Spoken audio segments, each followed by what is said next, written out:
diungkapkan dengan percaya. Hanya Yesus menolong yang percaya. Kami tahu kata-kata kami bukanlah sekedar kata-kata yang ditangkap oleh bahasa manusia, tetapi masuk di dalam alam roh, masuk naik ke takhta Allah Bapa. Dan hari ini Tuhan, kami memberi hati kami untuk ditolong oleh Engkau. Kami memberi hidup kami serahkan ke dalam tangan-Mu. Jamahlah, karena kami membutuhkan keajaiban. Ketika firman-Mu disampaikan, berbicaralah Allah. Terpujilah Allah yang baik. Di dalam nama Tuhan Yesus kami berdoa. Haleluya. Amin. Puji Tuhan. Puji Tuhan. Silakan duduk saudara yang dikasih. Shalom semua. Puji Tuhan. Puji Tuhan. Sebelum saya lanjutkan, saudara, ini kenapa di tengah kosong ya?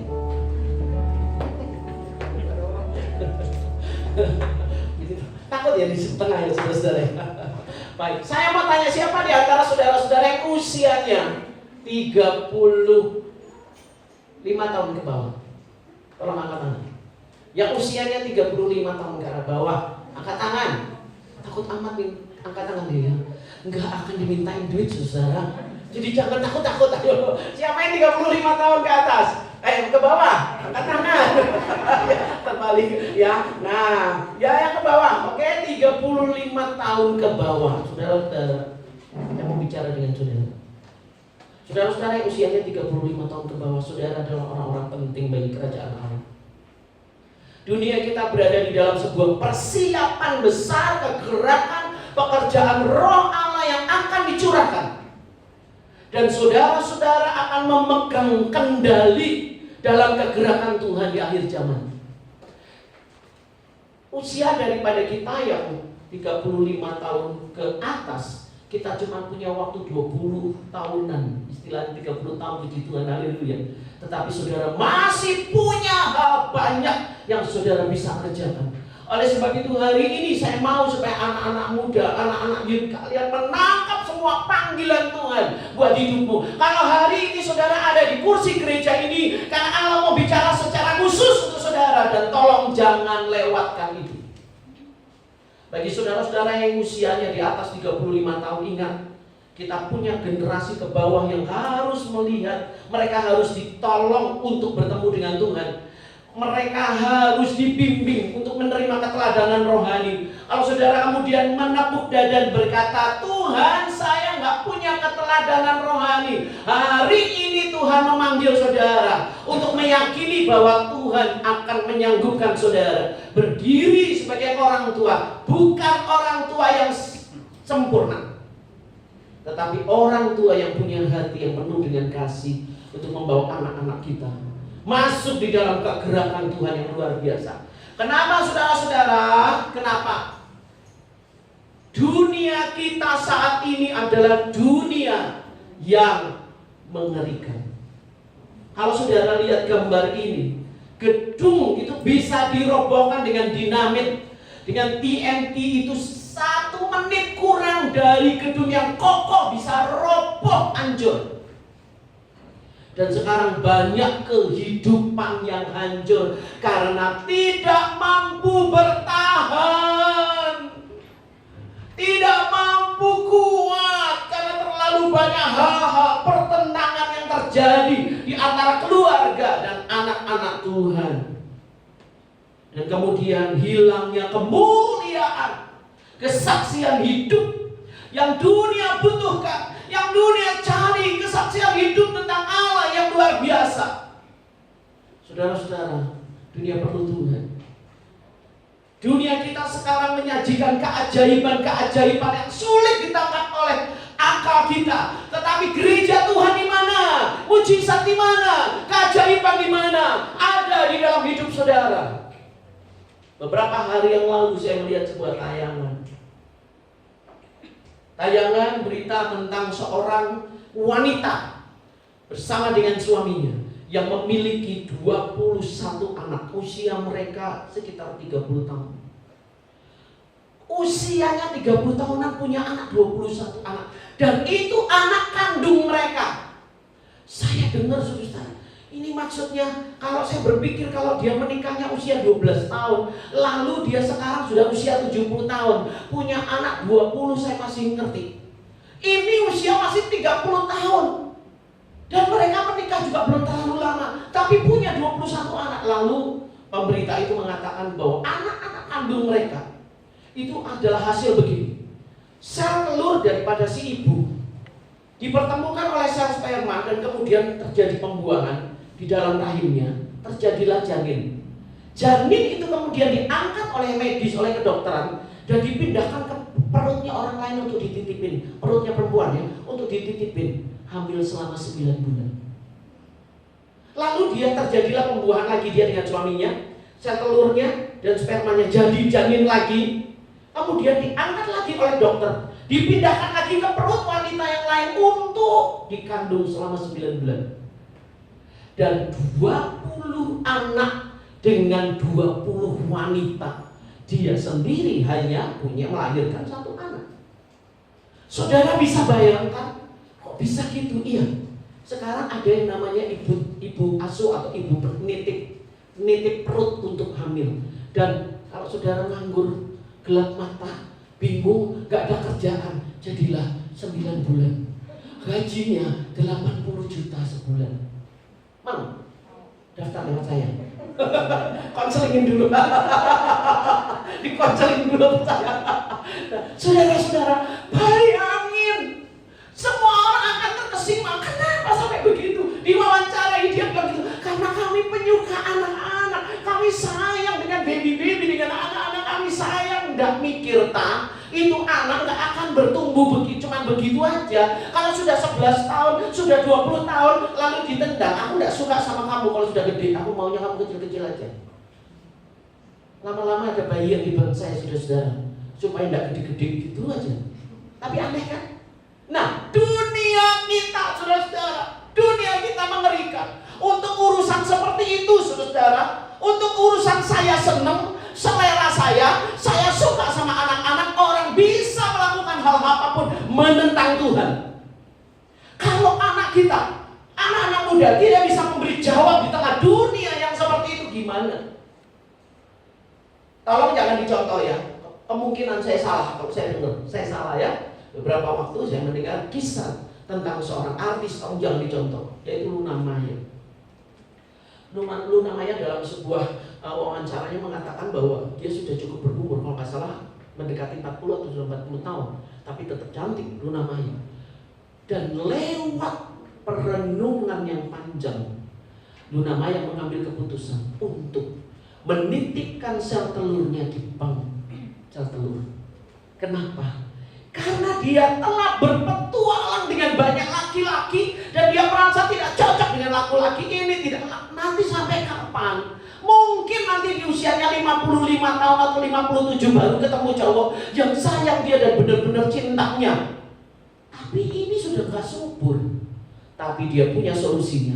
Dia punya sel telurnya yang ditaruh di bank, tinggal dibuai oleh suaminya itu, dan kemudian ditaruh di perutnya Luna Maya atau perempuan yang lain, tahu?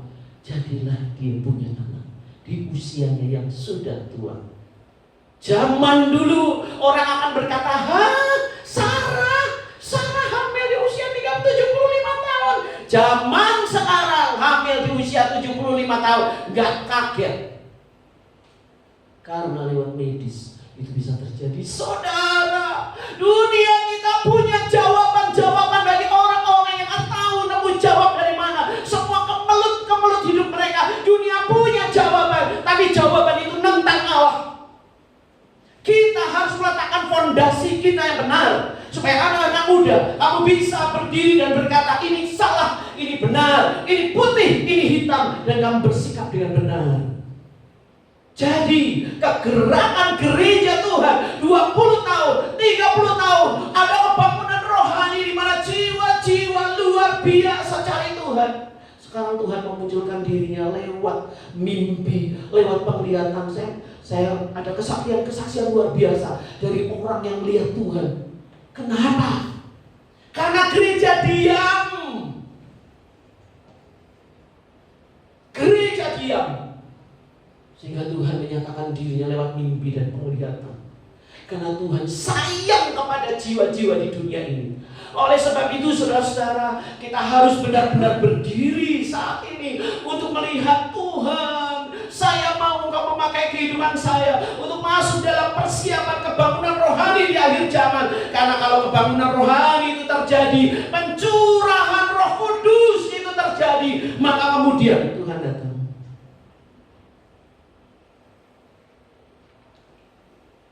Di dalam Kisah Rasul 15 ayat 16 sampai 17, kata Tuhan, firman Tuhan berkata, kemudian aku akan kembali dan membangunkan kembali pondok Daud yang telah roboh, dan reruntuhannya akan kubangun kembali dan akan kuteguhkan, supaya semua orang lain mencari Tuhan, dan segala bangsa yang tidak mengenal Allah yang kusebut milikku. Demikianlah firman Tuhan yang melakukan semuanya ini. Aku akan kembali membangun pondok Daud yang telah roboh. Penyembahan-penyembahan, puji-pujian di gereja-gereja hanya formalitas, hanya sekedar kita nyanyi. Saudara tahu tadi lagu bersama Yesus. Bersama Yesus lakukan perkara besar. Saudara pernah mengalami kebesaran? Saudara pernah mengalami kedahsyatan? Atau hanya sekedar bilang bersama Yesus lakukan perkara besar? Saudara-saudara, Tuhan berkata, aku akan membangun kembali puji-pujian, penyembahan-penyembahan yang keluar dari hati, dan penyembahan yang penuh dengan kuasa, sehingga kuasa-kuasa Tuhan akan bekerja dan menjangkau jiwa-jiwa yang belum kenal Tuhan, dan mereka akan melihat kedahsyatan Tuhan. Sekitar berapa hari yang lalu, kalau nggak salah, hari Selasa malam, saya harus menolong seorang wanita yang sudah melayani saudara di sebuah pulau, dan dia mengatakan, ibu, saya sedang mengalami masalah, kami nyaris stres, cerai dengan suami saya. Suami saya sekarang kabur dengan wanita yang lain. Tetapi saya terus berharap Tuhan lakukan mujizat, Tuhan melakukan mujizat. Dan dia bilang gini, ibu tahu, itu satu pulau yang dimana kuasa kegelapan bekerja dengan begitu kuatnya, luar biasa. Sehingga setiap jam 8 malam, dia berkata, setiap jam 8 malam saya gatal-gatal dari ujung kepala sampai ujung kaki, gatal-gatal. Saya bilang gini, tolong foto. Lalu dia foto bentuk gatal-gatalnya. Dan setiap jam 8 malam, Bu. Waktu itu saya sedang dengan ngobrol dengan dia gak konsen karena gatalnya, karena memang kami ngobrolnya sudah malam. Dan akhirnya saudara-saudara, saya berkata, kamu jangan main-main, karena ini adalah pekerjaan mistis. Kalau gatal gak pernah lihat jam, itu bukan berarti dari mistis. Tapi kalau gatalnya lihat jam 8 ke atas, itu berarti gak beres. Dia berkata, ibu, saya telah didoakan oleh orang. Saya berharap saudara mengerti bahwa penyesalan terjadi saat ini semakin mengerikan. Dia bilang, saya didoakan. Lalu itu hamba Tuhan bilang begini, saya mau doain kamu, tetapi saya mau kamu minum air ini. Lalu saya dibanjurin air, Bu. Disiram air, dibanjurin, lalu dia komat-kamit, apa segala macam, saya suruh minum air. Saya tolak. Saya nggak mau. Walaupun dia mengatakan di dalam hamba Tuhan. Hati-hati saudara. Lalu yang berikutnya dia berkata, datanglah seorang datang lagi. Karena rupanya berita tentang gatal-gatalnya dia ini udah nyebar kali ya. Nah kemudian datanglah orang, dan dia berkata begini, oke, kita akan mendoakan kamu. Tapi lalu dia menyodorkan satu tempat. Dia berkata, tolong minum ini. Itu apa? Darah anjing. Hah? Saya suruh minum darah anjing? Gak mau. Kamu bakal sembuh kalau minum darah anjing. Gak mau. Dia bilang gitu, gak mau saya minum darah anjing. Dia bilang gitu, dia tolak. Saya tolak, Bu, saya gak mau. Saya bilang, saya cuma mau darah Yesus. Saudara-saudara ngeri loh. Saya sampai pikir, itu kamu terdapat dari mana orang-orang itu? Saya memang gak pernah ketemu dengan kamu ya. Kita berada di dalam perbedaan pulau. Tetapi hari ini saya membawa darah Yesus. Dan saudara-saudara, malam setelahnya, karena itu sudah malam berikutnya kami langsung terputus, saudara. Kadang-kadang memang sinyal sangat terganggu. Akhirnya malam berikutnya baru saya mendoakan. Saudara tahu, begitu amin, dia berkata, ibu gatalnya hilang. Begitu amin, gatalnya hilang. Saudara-saudara, Allah kita, dunia butuh orang-orang yang bisa memberi jawaban untuk masalah-masalah mereka. Saudara punya kuasa yang besar. Allah semesta alam itu punya kuasa, dan itu ada di dalam saudara-saudara. Aku akan membangun kembali pondok Daud yang telah roboh. Kenapa pondok Daud? Daud tidak berniat menempatkan tabut Tuhan di kemah atau di ruang maha kudus, di kemah suci yang di Gibeon. Dia tidak mau melakukannya. Kenapa? Dia mau bawa itu tabut perjanjian Tuhan ke Yerusalem, di mana dia berkuasa sebagai ibu kota. Karena dia tahu ketika Obed-Edom ini orang dari Gad, bangsa kafir, nerima tabut Tuhan di rumahnya, mereka diberkati luar biasa. Kalau saudara menerima kehadiran Tuhan di rumah saudara, pasti ada berkat Tuhan yang luar biasa. Gak bisa saudara-saudara, gak mungkin kalau ada hadirat Allah tetapi ada pertengkaran, ada kesulitan ekonomi, ada kesulitan ini dan itu, orang sampai gelap mata. Tidak mungkin. Selalu ada kemuliaan, keagungan, ada berkat Tuhan di mana hadirat Allah ada. Lalu, kenapa Daud? Karena Daud adalah seorang penyembah Allah yang setia. Dan hari ini kita akan lihat situasi-situasi yang sebagai ujian di mana Daud menunjukkan kesetiaannya sebagai seorang penyembah. Dan setelah saya sampaikan poin-poin ini, saya berharap saudara nangkep pesan Tuhan. Dan setelah itu saudara mulai berkata, Tuhan saya mau mengalami Engkau di dalam pujian dan penyembahan lewat situasi-situasi yang sulit. Situasi yang pertama adalah keluarga yang menolaknya. Saudara-saudara, Daud ini tumbuh dalam keluarga yang tidak cinta dia.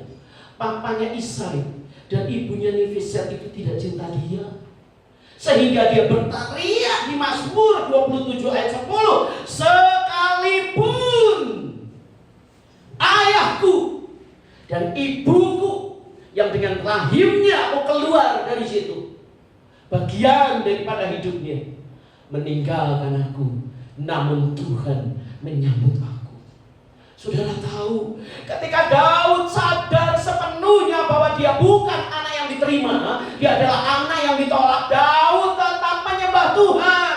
Dewasa ini banyak anak-anak muda, anak-anak youth tidak diterima di keluarganya, ditolak sebagai anak yang kurang kasih sayang. Akhirnya mereka lari-lari, minum-minum, free sex. Kemudian mereka mengalami hal-hal berkaitan dengan hal-hal yang buruk karena mereka merasa ditolak di keluarga. Secara psikologis itu bisa diterima kalau mereka belum ketemu Tuhan. Tetapi Daud, dia memilih untuk berkata, kalaupun saya ditendang keluar dari rumah saya, istilahnya, aku akan disambut oleh Tuhan. Jadi anak-anak yuk, apapun kau lahir dalam keluarga seperti apapun, mau sebagai anak tertolak, mau seperti anak yang seakan-akan seperti dibanding-bandingkan, mau anak yang tidak mendapatkan kasih sayang cukup karena papa dan mama sibuk dengan dirinya sendiri, Allah tidak pernah salah memanggilmu, karena Dia akan membawamu kepada satu kebangunan rohani. Jadi jangan nengok ke belakang, jangan marah kepada orang tua, jangan. Bersikaplah seperti Daud yang terus menyembah Tuhan. Lalu keluarga ini, mama papanya, tidak memberikan teladan rohani kepada Daud. Satu saat Tuhan berkata kepada Nabi Samuel, aku sudah memilih salah satu dari anak Isai untuk menjadi raja. Datanglah dia ke sana. Datanglah. Dan kemudian apa yang dilakukan oleh Isai? Di dalam 1 Samuel 16 ayat 5 dan 11, kemudian yaitu Samuel, menguduskan Isai dan anak-anaknya yang laki-laki dan mengundang mereka ke upacara pengorbanan itu. Ayat 11, inikah anakmu semuanya? Jawabnya, masih tinggal yang bungsu, tapi sedang mengembalakan kambing domba. Saya mau tanya, Daud ini dikuduskan sama Raja Samuel. Baca ayat ini. Daud anak bungsu itu dikuduskan nggak sama Nabi Samuel? Enggak. Waktu Samuel menguduskan, melakukan ritual, jangan main-main ya. Ritual pengudusan itu sudah ditetapkan oleh Tuhan. Harus begini, harus begini, harus begitu. Samuel melakukan ritual untuk menguduskan Isai dan semua anak-anaknya, karena di antara mereka akan jadi raja Israel. Sudah, kemudian dia lewat ke anak satu Tuhan gak bilang lewat, habis. Loh, jangan, masih ada anak kamu? Oh, ada yang bungsu, tapi sedang mengembalakan kambing domba. Istilahnya dia lagi sibuk, tidak dimasukkan di dalam ritual penyembahan kepada Tuhan. Lihat, Daud diabaikan berkaitan dengan teladan rohani. Setelah itu dipanggillah Daud, dipanggillah, dia datang. Dia datang. Apakah Nabi Samuel sempat menguduskan Daud? Enggak sempat. Baru aja Daud muncul, dia sangat kemerah-merahan, dan Tuhan berkata, angkat tabung tandukmu, Samuel, urapilah dia. Inilah raja yang telah kutetapkan.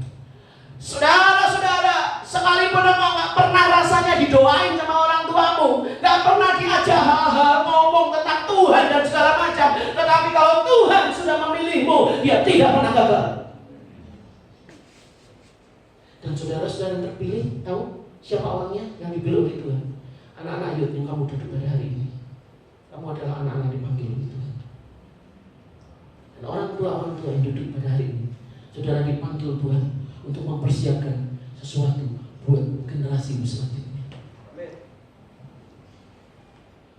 Daud, dia berasal dari keluarga yang tertolak, tetapi dia mengambil keputusan tetap menyembah Tuhan.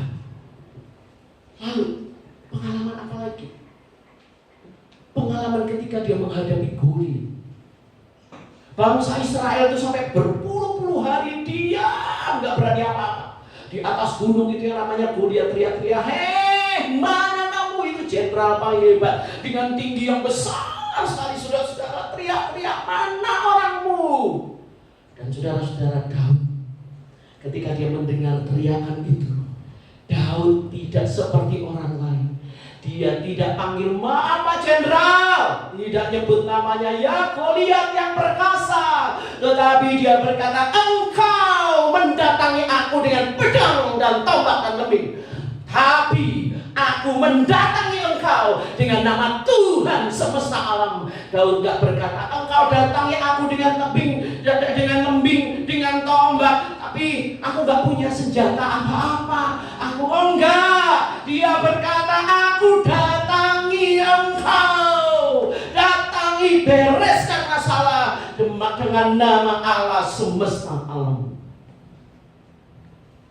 Hari ini juga Tuhan akan memberikan kepalamu penggal, pisah dari badanmu, untuk menunjukkan bahwa Israel punya Allah. Saudara-saudara, ketika kita menghadapi masalah besar, mau setan segede apapun menyerang saudara, lihat Daud berkata, Tuhan menyertai aku mendatangi engkau. Dengan keberanian seperti itu, Tuhan juga geleng-geleng, dia akan mengutus semua malaikatnya untuk menjaga kita. Anak-anak muda, kalau kau punya hati untuk berdiri dengan percaya kepada pembelaan Tuhan, maka Tuhan akan melindungimu dari semua dosa dunia ini. Dari semua dosa dunia ini. Satu kali saya melayani seorang wanita, dan dia berkata, ibu, dia sedang hamil. Hanya gara-gara saya melakukan hubungan seksual dengan seseorang, saya kena penyakit ini. tidak bisa disembuhkan. Nyaris bunuh diri. Dia berkata, anak dalam rahim saya, apakah akan terinfeksi dengan HIV? Saya berkata, anakmu akan terlindung. Tapi dia harus lewati proses operasi sesar. Karena kalau anak yang dilahirkan secara normal pasti akan terinfeksi. Tapi nggak selalu pasti, tetapi lebih aman lewat operasi sesar. Dan saudara-saudara yang dikasihi, saya bersyukur karena dalam kondisi seperti ini wanita ini akhirnya ketemu dengan Tuhan, sehingga akhirnya dia tetap menjalani hidup dan dia tetap melayani Tuhan. Banyak orang begitu dengar kasus ini, kasus itu, saya kena, waduh kena virus ini, waduh keluarga saya hancur, ibu dan bapak cerai habis hidup saya. Anak-anak muda, hidupmu belum berakhir. Tuhan selalu membuat dari semua keping yang hancur, jika diangkat dari tangannya, dia mampu membuat kepingan itu menyatu dan dilem oleh kasihnya, dan engkau akan bangun menjadi pribadi yang penuh urapan Tuhan. Salah satu contohnya adalah saya.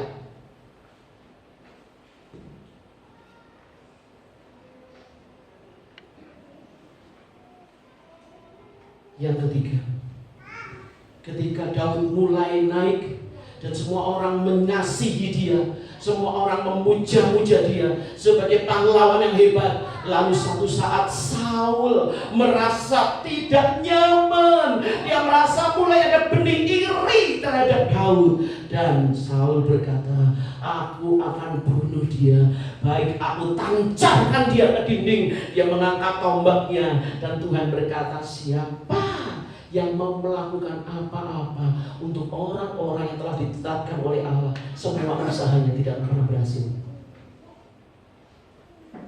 Ingat ya, Saul itu jenderal hebat. Dia terlatih di dalam pedang dan tombak. Baginya hanya urusan 2 meter itu menancapkan tombak, langsung kena keningnya Daud, gampang. Dia sedang memegang tombak. Daud tenang-tenang, lagi nyanyi saudara, mau menyembah Tuhan, sambil merem-merem menyembah Tuhan. Gampang banget, tinggal diangkat langsung. Tapi anak-anak Tuhan telah dipilih oleh Tuhan, ada di dalam perlindungannya, yang tidak akan bisa orang buat apa-apa.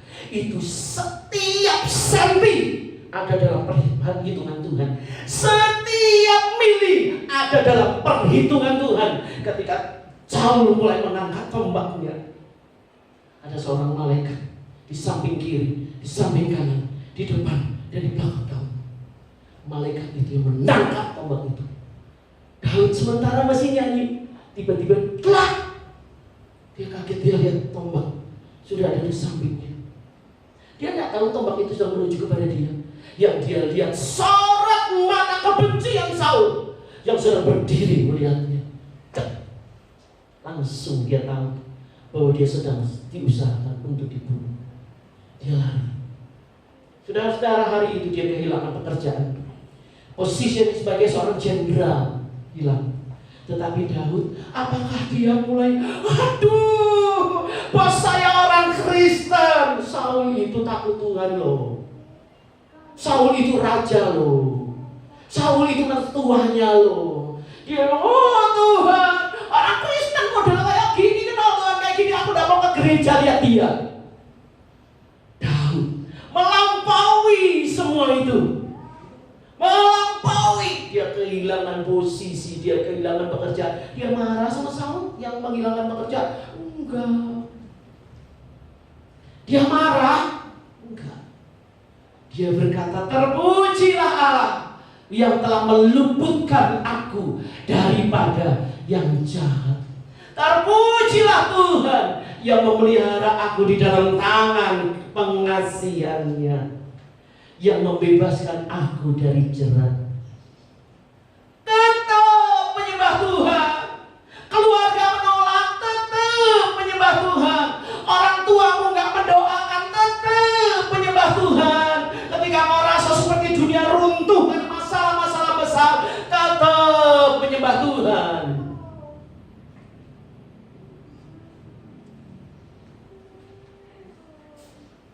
Marilah Daud pulang ke istrinya. Mikal adalah istri yang dia dapat karena Mikal adalah anaknya Saul. Saul memberikan hadiah kepada Daud untuk mengikat hubungan mereka dengan seorang wanita untuk menjadi istrinya. Hari itu Daud pulang ke rumahnya, dan karena kebencian daripada Saul di dalam 1 Samuel 25 ayat 44, tetapi Saul telah memberikan Mikal anaknya perempuan, istri Daud, kepada Palti bin Lais yang dari Galim itu. Saudara-saudara, semua hubungan-hubungan bisa dipecah-pecahkan oleh setan. Suami istri bisa dipecahkan, orang tua dan anak bisa dipecahkan, kakak beradik bisa dipecahkan. Setan bisa bikin apa aja untuk menghancurkan semua hubungan. Tetapi Daud melampaui semua itu. Daud pulang dengan hati yang penuh kasih kepada Mikal, tetapi Mikal telah kehilangan cintanya, dan Saul menyerahkan Mikal kepada laki-laki lain. Saudara-saudara, Daud kehilangan satu wanita, tetapi dia mendapatkan 1000 wanita. Wah, hebat saudara. Bapak-bapak lagi merenung, boleh juga. Salah ini, belum masih terbangin. Dilanjutin, saya dengar atau enggak? Memang benar, Daud kemudian punya banyak wanita, tetapi jangan diikuti bagian itu. Artinya, anak Yud, jangan takut. Jangan takut, karena Tuhan selalu punya cara untuk memperkaya kita di dalam Dia. Pada zaman itu, seorang raja sering diberikan upeti-upeti dari wanita-wanita bangsa-bangsa lain. Hal itu hal yang biasa. Tetapi di dalam ukuran kita, kalaupun iblis mencoba memecah belahkan, ingat ada satu ikatan yang tidak bisa dipecah belah, yaitu ikatan roh di dalam Tuhan. Dan Daud tetap memegang ikatan roh itu. Allahku yang aku sembah, kepadamu mataku tertuju. Biarlah malaikat-malaikatmu menjagai aku di sekelilingku. Saudara-saudara, Daud tetap nyembah Tuhan. Sampai di titik ini saya mau tanya, kalau saudara mengalami nama seperti Daud, sampai titik ini, itu kehilangan istri misalnya, kehilangan suami, kehilangan anak. Banyak orang Kristen gara-gara COVID, anak-anak yang masih kecil belasan tahun meninggal mendadak gara-gara COVID. Marah loh sama Tuhan. Saudara tahu, jangan marah, bersyukur. Kenapa? Karena bagi Tuhan, anak itu pulang ke surga jauh lebih baik, karena dia dapatkan semua kebahagiaan di surga, daripada nanti kesama-samanya malah rusak dalam pergaulan, malah hancur, malah berontak orang tua. Ini ada loh yang marah sama Tuhan. Daud melampaui semua itu. Saya mau tanya, kalau saudara ngalamin itu, marah sama Tuhan atau tetap nyembah Tuhan? Marah sama Tuhan atau tetap nyembah Tuhan? Kita berharap semua tetap menyembah Tuhan.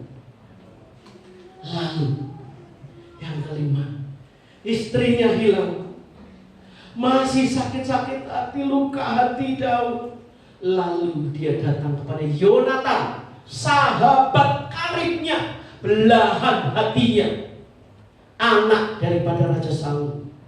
Saudara tahu, hari itu mereka membuat sebuah perjanjian untuk melepaskan hubungan mereka, sehubungan dengan ayahnya mau membunuh Daud. Lalu mereka membuat perjanjian untuk terikat walaupun mereka sudah meninggal dunia. Siapa lebih dulu mati, Daud? Aku atau kamu? Tetapi kita berhadapan, bersumpah di dalam nama Tuhan, antara aku dan engkau, keturunanmu dan keturunanku, kita akan tetap terikat. Kehilangan sahabat, banyak anak-anak muda patah cinta, patah hati. Aduh, baper, dunia terbalik. Wah, saudara kebalik-balik di tempat tidur, putar 7 keliling. Oh Tuhan,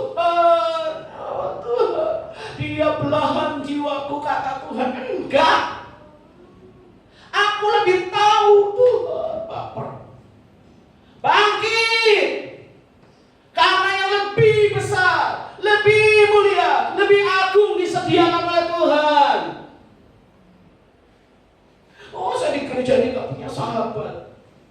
Saya nggak punya teman dekat. Aduh. Ketika dibilang kita adalah keluarga. Saya mau tanya nih, Daniel, tolong berdiri. Tolong berdiri Daniel, ya. Oke. Buka maskermu. Nah, ini namanya Daniel. Saya mau tanya. Andre, tolong berdiri. Kamu pernah jabatan tangan sama Daniel? Coba. Lihat. Kamu pernah? Gak pernah? Beneran. Daniel udah berapa kali kesini? Nggak tahu, nggak kehitung. Ya berapa kali kesini? Nah, katanya kita keluarga. Enggak kenal. Coba Andre, lepasin maskermu, lihat ke Daniel. Lihat ke Daniel. Nah, hei, bilang Daniel, salam, aku Andre, bilang gitu dong. Ayo, kok malu-malu di dalam Tuhan?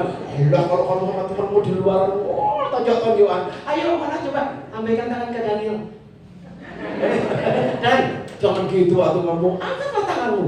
Bilang, Brek, salam. Gitu kan? Ya, silakan duduk. Terima kasih. Oke. Nah, saya mau tanya nih sama saudara-saudara. Bapak Ivan, bisa tolong berdiri? Coba lepaskan masker. Lihat ke belakang. Ada yang belum dikenal? Ada yang belum dikenal? Ada nggak? Pakai masker lagi, pakai lagi. Ada nggak yang belum dikenal? Ada? Siapa? Ya sekarang coba samperin lah.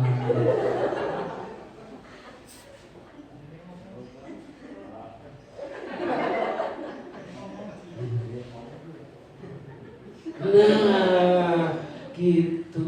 Ada lagi yang belum?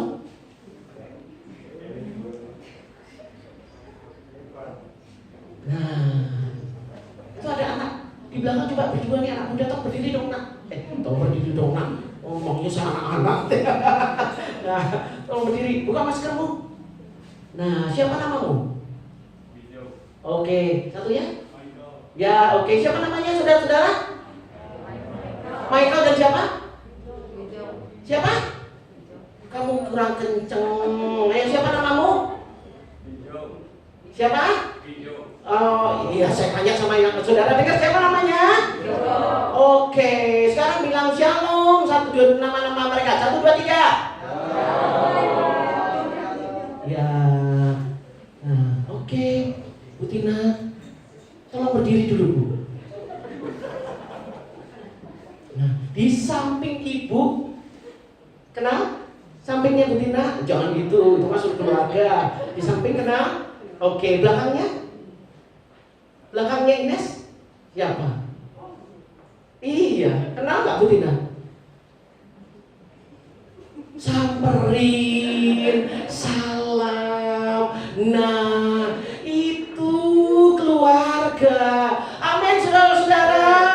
Dan jangan sampai baperan, oh Tuhan, aku punya sahabat di gereja, nggak punya teman. Habisnya saudara nggak saling menyamperin, salam, shalom. Oh, nggak boleh salaman sekarang. Nggak apa-apa lah. Boleh shalom pakai tangan, tapi tanya namanya.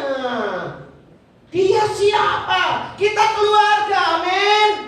Kita keluarga. Bilang kita keluarga. Kita keluarga. Ada satu di belakang yang pakai kaos putih, berdiri. Siapa namanya? Nah, siapa namanya?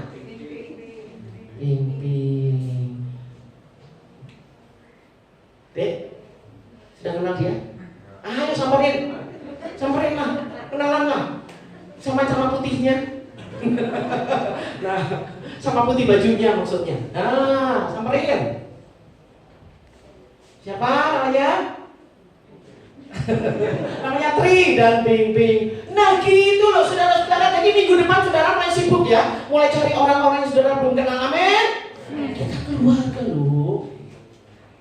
Nah, jadi walaupun dia kehilangan sahabat, dia kehilangan teman, Daud tetap menyembah Tuhan, tetap percaya Tuhan mengasihinya. Dia nggak merasa sendirian, nggak hancur dunianya karena kehilangan sahabat. Yang keenam, dia kehilangan pembimbing rohani. Saudara, Daud sudah sulit menghubungi Samuel. Samuel sudah tua. Dan sekarang saudara-saudara, dia pergi ke imam-imam Tuhan. Lalu ketika dia pergi ke imam Tuhan, di sana mereka memberi dia pedang Goliat. Karena dia sudah tidak punya apa-apa, dia memberikan dia pedang Goliat. Lalu ada yang melapor, kalau Daud mendapatkan pedang Goliat dari para imam, apa yang dilakukan oleh Saul? 1 Samuel 22 ayat 21. Ketika Abiatar memberitahukan kepada Daud bahwa Saul telah membunuh para imam Tuhan, udah gelap mata. Orang kalau sudah iri hati, gelap mata. Tidak peduli itu anak mantunya, tidak peduli itu juru jenderalnya, tidak peduli, sama-sama satu iman, dibabat, ngeri sampai ke hamba-hamba Tuhan, dibabat saudara, gara-gara mendoakan dan ngasih pedang Goliat.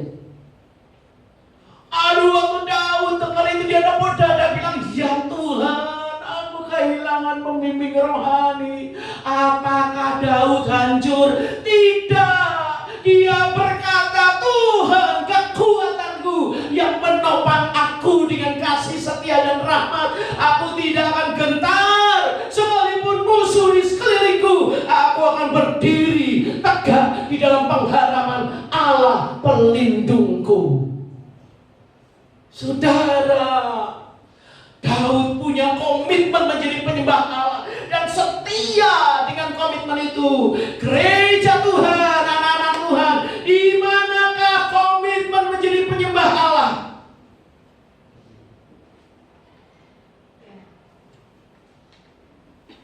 Dan Daud kemudian mikir, sudah aku akan pergi ke Gat. Saudara tahu kan, markas militer, tempat para senjata ditaruh, para ahli-ahli perang ada di situ.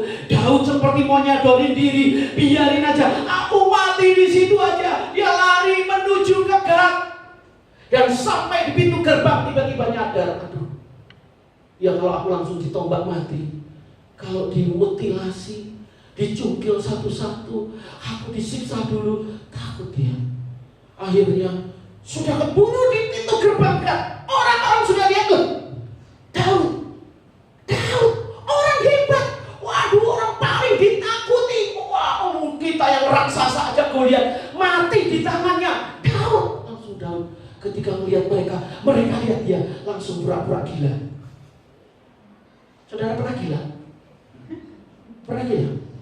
Digila-gilain orang pernah? Sering. Gila lu, gitu, sering. Saudara pernah merasa seperti gila karena stres, nggak mampu? Pernah. Daud ngalamin. Gimana? Sudah, orang-orang sudah mulai, gila, lu pura-pura. Ayo sekarang, silakan. Di dalam ayat ini dikatakan begitu, sebab ia berlaku seperti orang yang sakit ingatan di depan mata mereka dan berbuat pura-pura gila di dekat mereka. Ia menggores-gores pintu gerbang dan membiarkan ludahnya meleleh ke janggut. Ayo saudara, meler-meler coba ludahnya, meler-meler seperti Daud. Itu pura-pura gila begitu.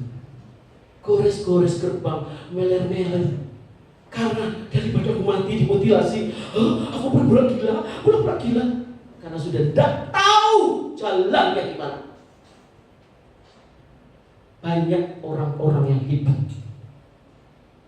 Saudara tahu Larry Lee, seorang pengarang buku yang hebat, dipakai Tuhan dengan luar biasa, dan bukunya sangat memberkati saya. Larry Lee, dia adalah mantan pasien rumah sakit jiwa.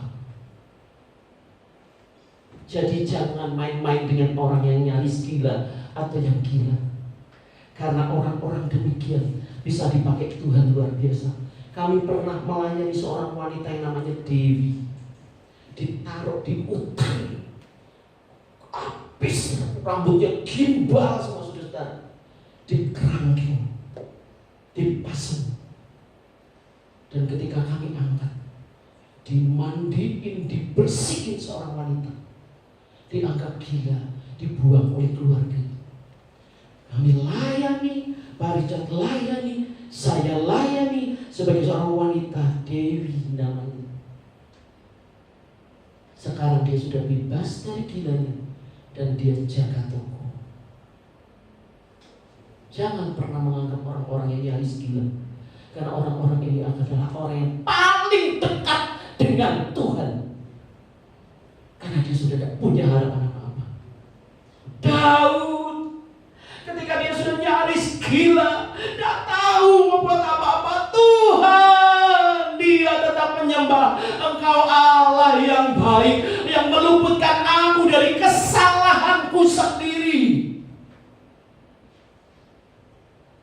Dan Tuhan menjagai dia. Tuhan itu kalau sudah sayang sama saudara, dia akan komit dengan sayangnya. Apapun yang terjadi, saudara dijaganya. Oh, enggak Bu, saya kan jatuh dalam dosa. Lihat Daud, jatuh dalam dosa, jangan main-main. Dosanya itu dosa, jangan enggak main-main, saudara. Tidak ada dosa kecil, dosa hitam yang tidak ada. Tidak ada dosa kecil, dosa besar, tidak ada. Di hadapan Tuhan sama-sama gelap, sama-sama hitam. Daud, ketika dia jatuh di dalam dosa, Allah membenci dia, Allah tinggalkan dia? Tidak. Kalau Tuhan sudah sayang sama saudara, terlanjur sayang, apapun yang kita lakukan, jatuh jauh di dalam dosa, membelakangi Tuhan, Tuhan tetap mengasihi dan dia menunggu kita untuk berbalik kepadanya. Daud, Nathan berkata, Daud, engkau sudah berdosa kepada Tuhan. Dia menepuk dadanya. Banyak orang kalau ditegur gak mau, ngambek. Daud, ketika Daud kau berdosa dengan menghampiri Bathsheba, merancangkan kejahatan kepada Uria suaminya, Daud menepuk dadanya. Tuhan, kasihanilah aku karena aku telah berdosa di hadapanmu. Dan dia mencari Tuhan dalam penyembahan pertobatan. Bersihkanlah aku seluruhnya. Aku najis dari ujung kepala ujung kaki. Najis Tuhan, bersihkan aku, bersihkan, kata Daud.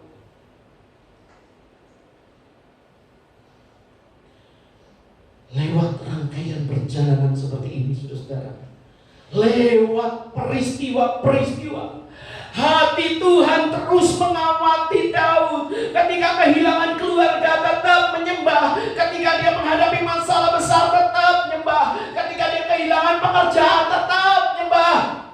Dia miskin dan terlantar, hanya tinggal di gua, tetap menyembah Tuhan. Ketika dia kehilangan istri, kehilangan sahabatnya, kehilangan pembimbing rohani, tetap menyembah Tuhan. Jatuh di dalam dosa, tetap cari Tuhan. Hati Tuhan menepuk dia, bilang gini, aku telah menemukan seorang yang berkenan di hatiku, bukan karena dia suci bersih, bukan, tetapi seorang yang selalu memandang wajahku, mencari aku. Aku telah menemukan Daud bin Isai, seorang yang berkenan di hatiku. Sucikah dia? Tidak. Bersihkah dia? Tidak. Hebatkah dia? Tidak. Tapi dia seorang yang setia menyembah Tuhan dalam segala keadaan. Tujuan daripada semuanya adalah apa? Saya mau ngomong sama anak-anak ini, bangsa Indonesia ini butuh pemimpin-pemimpin yang dipimpin oleh hati yang takut akan Tuhan. Saudara-saudara di sekolah, pendidikan, mempersiapkan diri untuk bekerja, sadar nggak? 15 tahun lagi saudara mungkin akan menjadi salah satu dari jajaran menteri. Sadar nggak? Saudara menjadi pemimpin universitas. Sadar nggak? Saudara akan menjadi pengusaha-pengusaha yang pegang uang besar. Mau dibawa kemana uang itu kalau saudara nggak takut Tuhan? Itu dibawa ke wae-wae, nggak karu-karuan. Tapi kalau saudara takut Tuhan, bangsa bangsa ini membutuhkan pemimpin-pemimpin. Anak ayut, bangkit, tinggalkan masa lalu, lihat ke depan sana, lihat lurus tujuan Allah, yaitu mahkota buat hidupmu. Daud menjadi raja setelah dia berhasil lewati semua proses itu dan tetap menyembah Tuhan. Kalau tidak ada Daud, kalau dia marah sama Saul, kalau dia pahit hati sama Mikal istrinya, kalau dia pahit hati sama Jonathan, kalau dia baper dengan dirinya sendiri, muter-muter dengan hidupnya, lebih baik mati aja, udah gila aja, aku gila. Kalau dia seperti itu dan tidak menyembah Tuhan, kita tidak akan pernah menemukan kitab Mazmur. Saudara tahu, kitab ini adalah kitab yang telah mengubah banyak kehidupan. Jutaan orang lebih terinspirasi oleh satu Daud. Aku akan kembali dan membangun pondok Daud yang telah roboh dalam hidupmu. Mana penyembahan-penyembahan? Mana, kata Tuhan, akan kubangun kembali penyembahan di dalam hatimu untukku.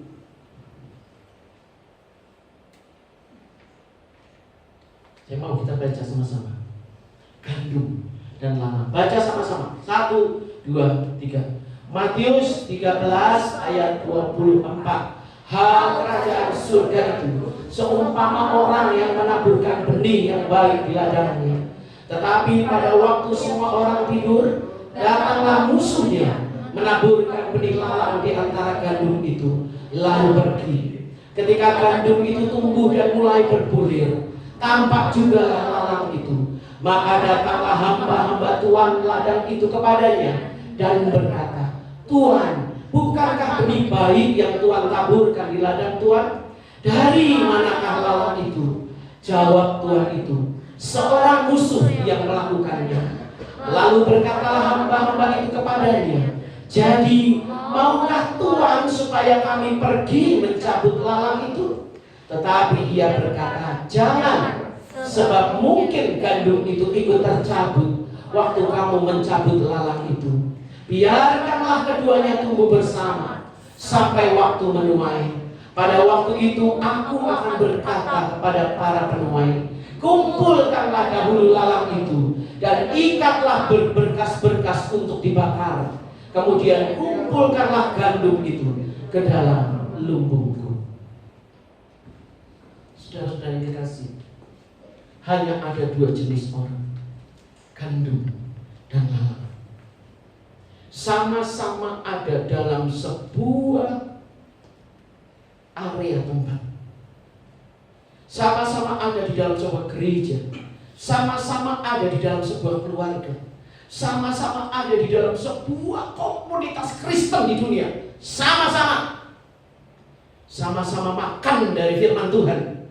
Sama-sama mendapatkan air dari Tuhan. Sama-sama mendapatkan sinar terang dari Allah. Yang berbeda adalah gandum, benihnya dari Tuhan. Lalang, benihnya dari musuh. Bedanya di situ. Tampilannya sama. Tampilannya sama. Saudara tidak tahu di antara kita mana gandum dan mana lalang. Tapi Tuhan tahu. Dan beda yang kedua. Pada gandum ada potensi berbuah. Mau dijepit, mau dihimpit, mau diinjek-injek, mau dikata-katain, mau difitnah, dia tidak pernah berhenti berbuah. Pada lalang tidak ada potensi untuk berbuah. Dia hanya tumbuh, makin tinggi. Lalu hamba-hamba Tuhan ini bilang, nyampur jadi satu begini, kita cabut ya Tuhan.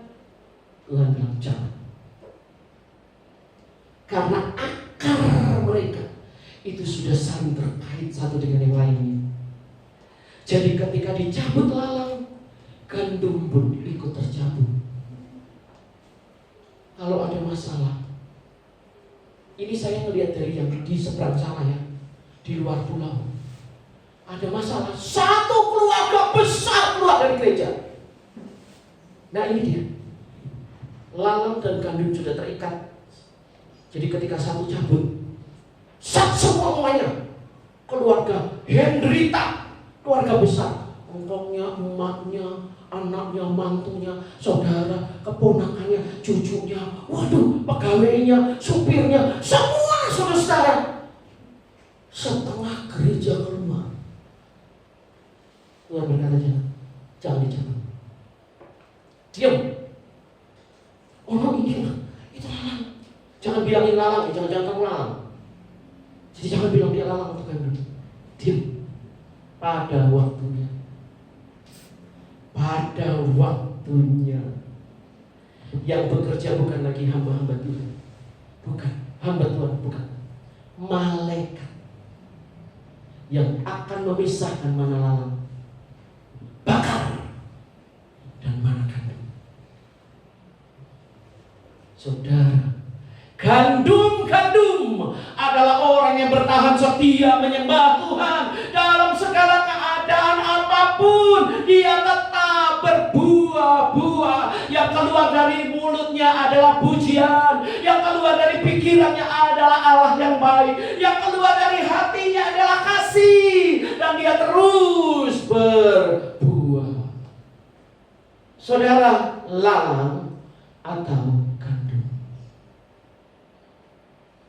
Saya yakin saudara adalah gandum semua. Hanya saudara sedang menunggu kapan waktu berbuah. Saudara jangan bilang pada lalang, lalang, engkau menjepitku, engkau menyakitiku, kita ada di tempat ini, engkau menyakitiku. Jangan bilang begitu. Karena Allah selalu memiliki kemampuan untuk membuat saudara berbuah. Karena benih yang ada di dalam saudara adalah luar biasa. Berbuah. Jangan. Apapun tidak bisa menghimpit saudara. Apapun tidak bisa hancurkan saudara. Karena buah itu ada di dalam saudara. Mari bangkit, roh penyembah. Mari bangkit para pemuji Allah. Mari bangkit saudara-saudara. Pondok Daud yang telah runtuh, bangkitlah menjadi penyembah Allah. Persiapkan kebangunan rohani, pencurahan kuasa Roh Kudus atas semua orang di bumi. Dimulai dari para penyembah-penyembah Allah yang berkomitmen menyembah Tuhan dalam segala keadaan. Dan upah seorang penyembah adalah kemuliaan. Kalau saya bilang begini, saudara 2 tahun ya aktif di gereja, ya aktif di gereja 2 tahun. Setelah 2 tahun saudara akan dapat 2M. Saudara akan ke gereja? Ke gereja? Saya yakin saudara ke gereja. Tiap hari malah 2M. Tiap hari ditungguin. Tanggal 17 Agustus, saya dapat 2M. Tungguin. Saudara tahu? Kemuliaan Allah itu sudah ada. Ini yang saya ngomong berjanji manusia. Tetapi kemuliaan Allah itu pasti, dan bukan janji manusia, janji Allah. Pasti. Itu tidak terlihat karena tertutup oleh semak duri. Itu tidak terlihat karena tertutup oleh terjalnya lembah. Itu tidak terlihat karena jalannya begitu licin. Hai penyembah, mari jalan terus. Kalau engkau harus merangkak, tetaplah pegang tangan Tuhan. Jalan terus menyembah Tuhan apapun yang terjadi. Mari kita bangkit berdiri.